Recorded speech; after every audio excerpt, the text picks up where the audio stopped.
It was very much a thriving farming community before the war. Unfortunately, when war was declared, a lot of the men and boys from the cabrach signed up in the first few months of the war and went away, and a lot were, because it's such a remote, isolated glen, they died of disease before they even got to the front in the camps.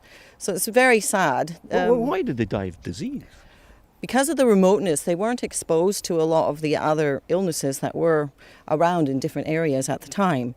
So they were quite susceptible. They had no immunity against, measles for such. Getting into the camps, just going to move out the side of the roads, the cars coming past. Because going into the camps, if you didn't have a good immune system, must have been terrifying.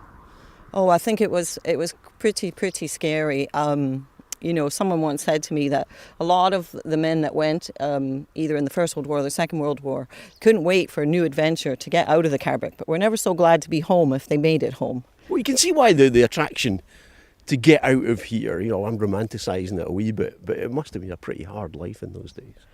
It was very difficult, and there was each family had large families at the time, and some of them were quite subsistent farmers, just barely making ends meet. So there was quite an incentive to go off and do something else. Is there any indication of how many farms or farmers would have lived in this area?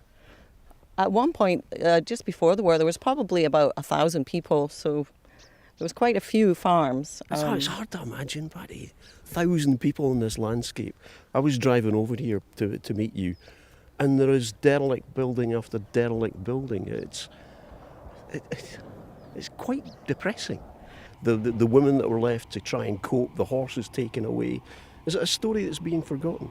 It's coming more to life, and people are realising the sacrifice.